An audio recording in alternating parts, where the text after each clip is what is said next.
Mukuyu w'ebinnyo. Nange nja kusabula. Ewo njiwa byaki. Wekiba kigwanidde. Tambuza ekibuuzo. Abalasita mwina embeera zammwe nga mmwe. Zitya.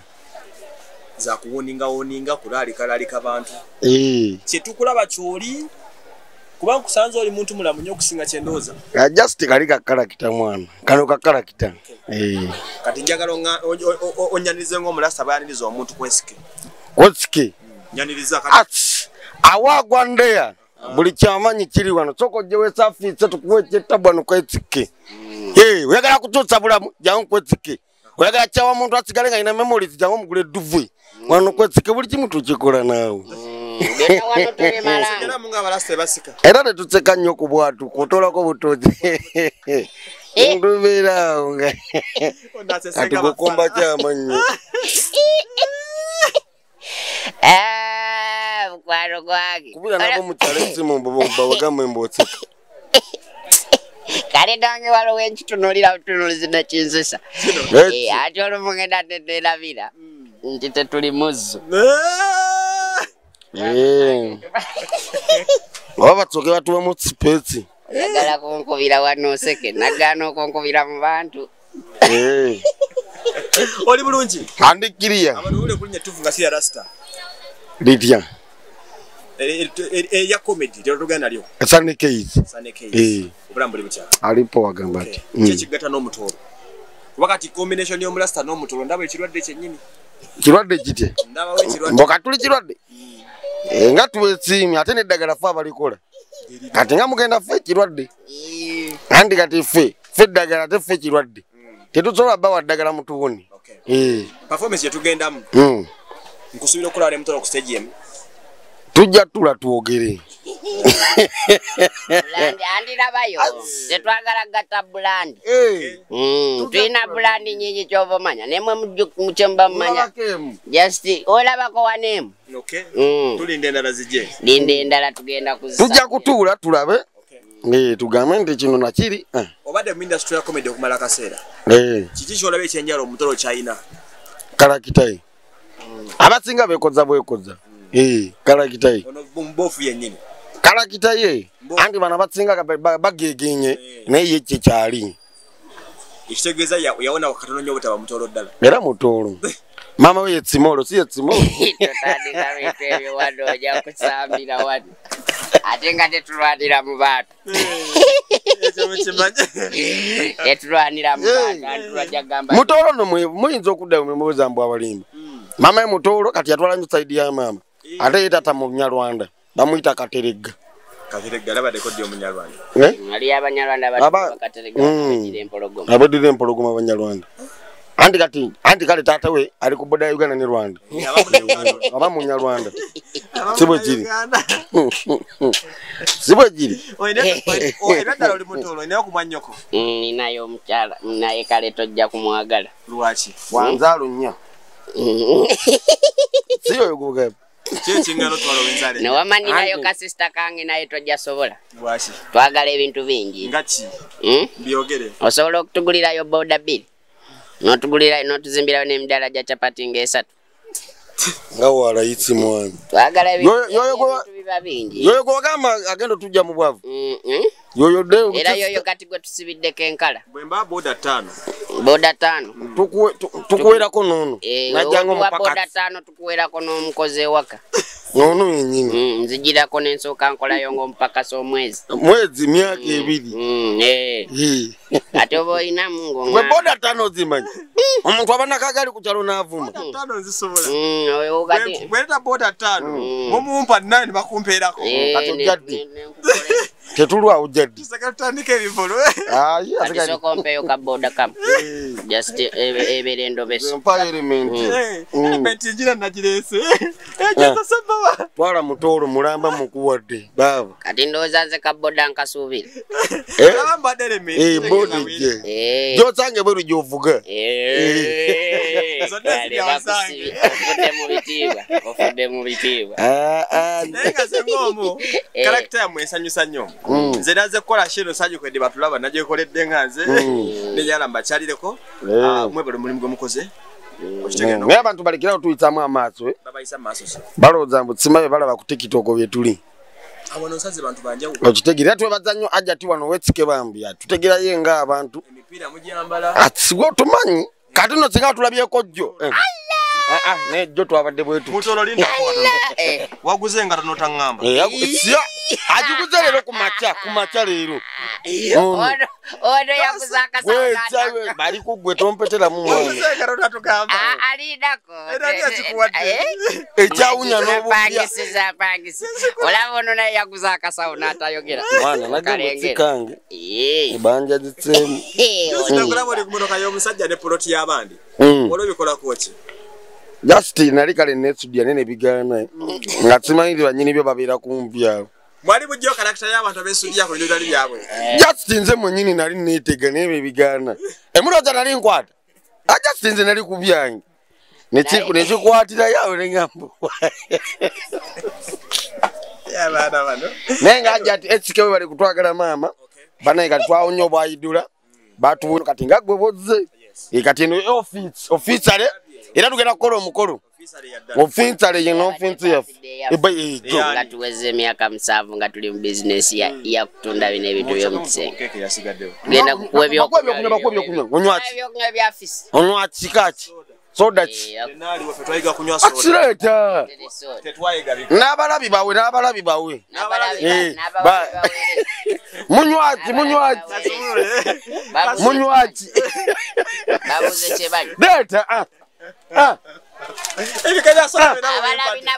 abalabi nabo tugenda kubaweereza kano kabalabi era mulabi ojjanga oyimba happy birthday etike beddings nga kasodo katwala kamu kigundi kikuleti eno ebakuleti sikaveera tetwali bututewaka ne tubagabira nga tuli waka ne baiza Ajati nondoza kano ngena katwalanga birabe waka yone nyini kwenda ba yo yaje siyo muleta omulabe ketike yita wali mkwano bantu bakula tebifana na abiri na kati gobaloza etike guni minister bade manyi mwala wa Ajati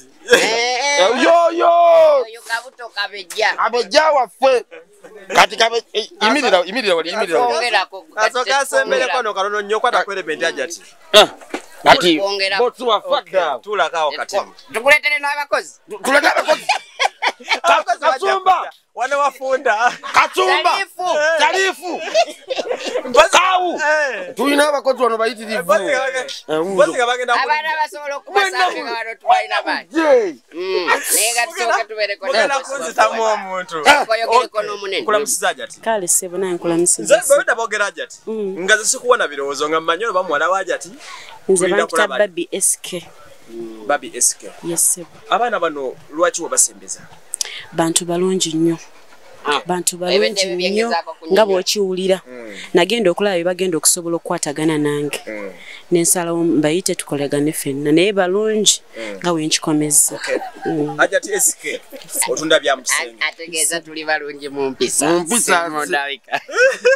nedda ntegeeza mu mpisa bakola bulungi balina customer care tebeematira nga bolaba n'abalaba TikTok beematira nedda bantu balungi nnyo nga bw'okiwulira so kati gwe oludde mu experience y'emirimu na biki olaba basembeza advice gy'oyinza okuwa abantu nga ffe n'abali mu mulimu lights so tubeezaawo cause kyebalondamu abala kye bandibadde obubaka bwe nnyinza okubawa bannaye balekerawo okwematira balekerawo okwematira ate bakole nnyo olaba n'abantu abasinga balina amannya beematira ate nga baba tebaagala kukola with time erinnya lituuka ne livaawo ng'olina funa ssente ge magezi ge nsobola okubawa bakole nnyo ate balekerawo okwematira olina abavubuka bato beereere era nkozesa abavubuka bato nange ndi mutoto ndabo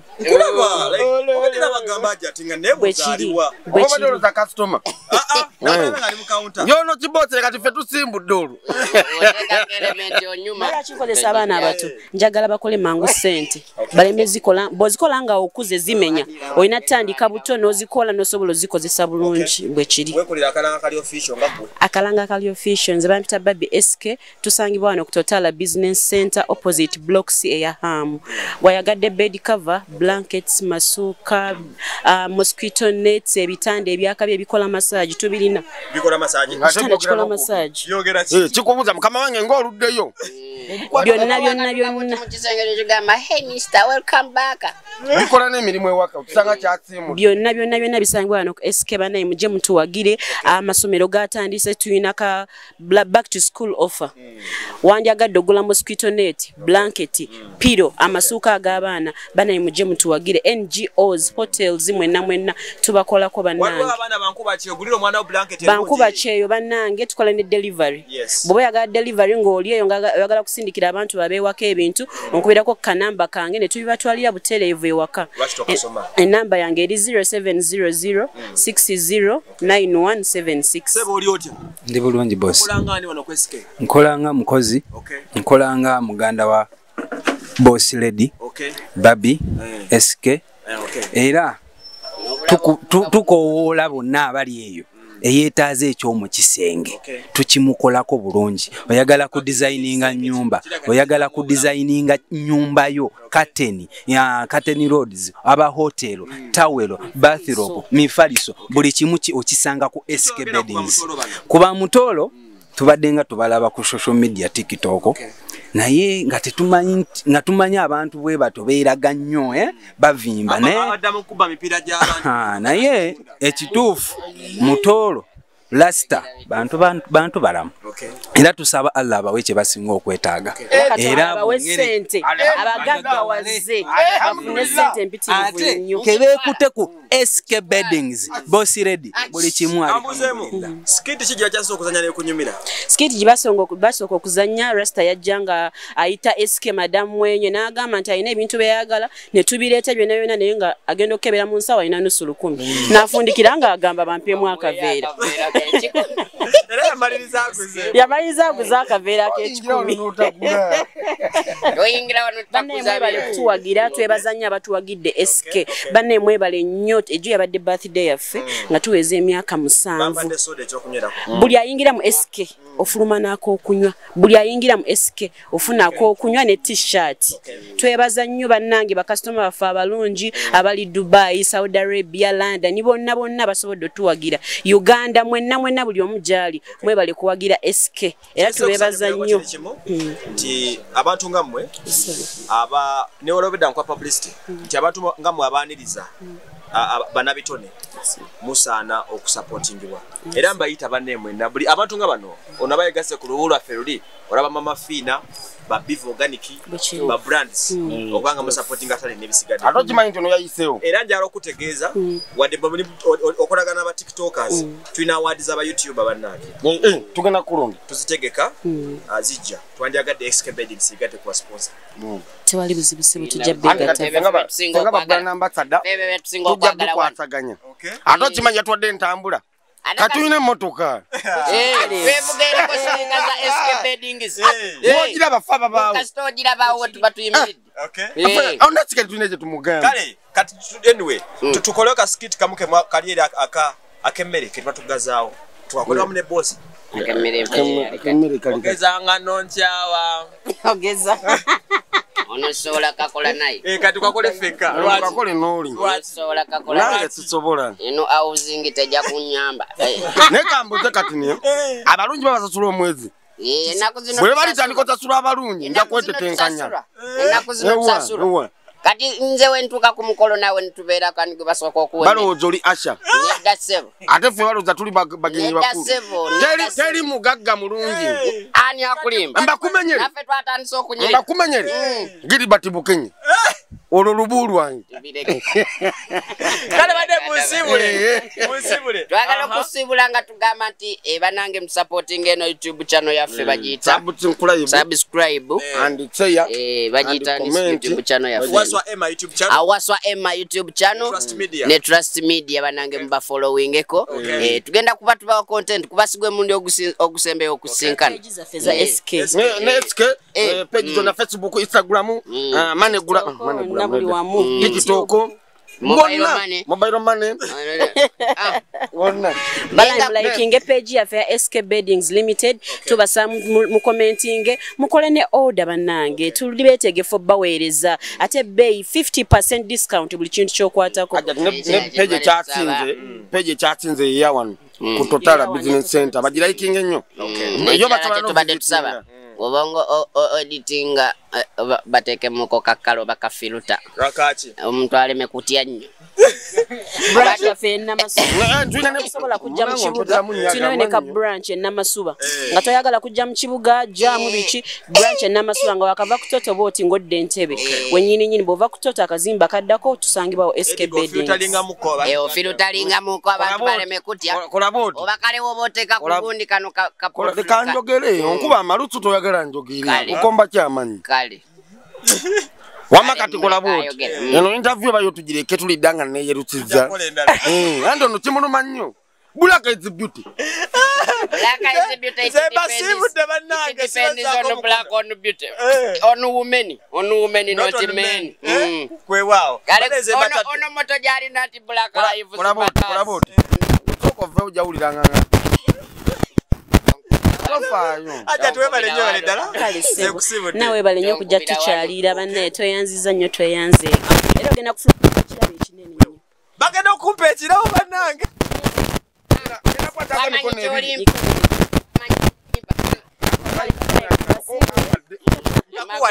Mwalayi.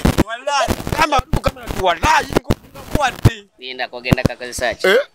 Ugenda kateka kama museum. Areka kuzisachi. Olayidde. Gambo yagala vika mutole metisa abantu. Bas mu banange. Gambo yagala kavika mutole metisa abantu. Olaba wanyuma nga yamba kiteka kola. Olabe wanyuma. Tumira abantu begundi bekatugundi eri mu. Abantu badage baba musubscribing. Eri Jova. Bale abantu be Potro, abantu be Chegegwa, Chenjojo, Kasese, abantu be Chenjojo, abantu be Kisolo, abantu be Poto, njagala okubaga matimba galanyo, mukama round yao. Njagala okubaga matimba galanyo, mwebale kubeera ku side yange. Thank you so much. Thank you my TikTok fans. Thanks my Uganda. You Ugandan people, you've loved me so much. You've loved us.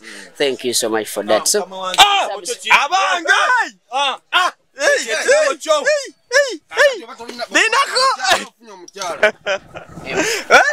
Soko nitakukwe omukono guna chimala mwangana bikoda ebiri nyina omukono kumu byale kyonna kikekyo tukwatiza fwe abaganda ambassador ba SK mutima mulungi mukwano ema wetu va wano tene byokogera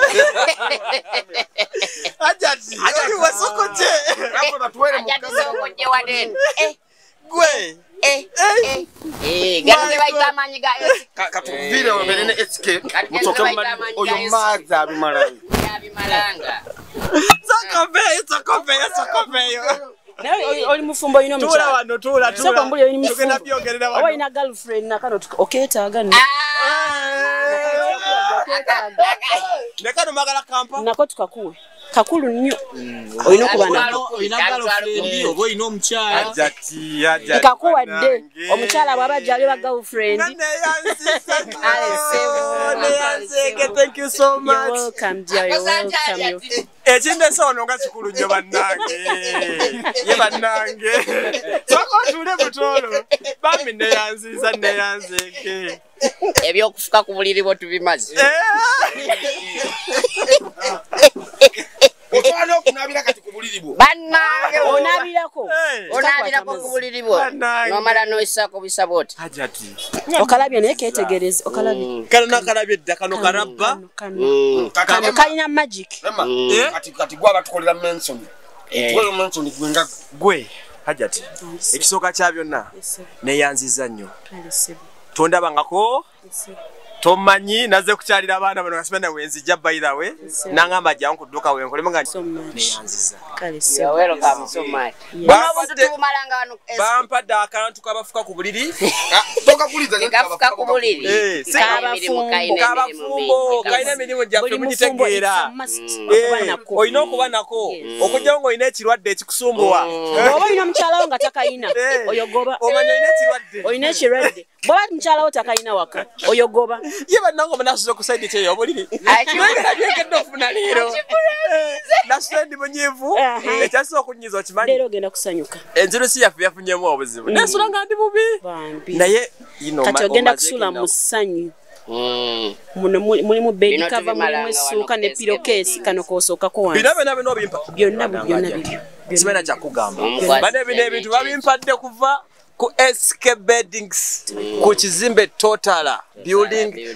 opposite Ham Shopping Mall wanonga ku mwala bane hajati neyanziza nnyo neyanzege bane mbayita mikono gyange bana abantu batuwe ebirungi basana kuwagirwa eno surprise gyonkubye mu January ono abakaga ngamba ninga muine emitima ebirungi ne kisa kya mukama eri agaga walanga taina mutima mulungi wali okanogana week ewedde osanga mu omusete gwali ozeri week nakubuzabuza yambuzabuza olokola tubaza week sense twenonya era twali tukubaliranga tumanyi ife SK ojja wano ayita bayita twakatikula kati mali mpya yakatuuka gwasookeddeko n'omukisa. Thank you so much. You're welcome. Bane mujje mugule ebintu bana abantu batusupportinga femune tubeera okulwa kisacha mujje mutuwagire namba yaffe y'essimu eri 0700609176 WhatsApp nabo gisome mangu mukama wange eri 0700 nkaaga kyenda mwemu nsanvu mu mukaaga. Wow. Neyanziza. Mu luzungu. 0700 60 91 76. Baneze shonji maze. Njimaze sijidamu. Sijidamu. Ya sijidamu chonji maze wikirifu kwa manye bisigadde. Bisigadde.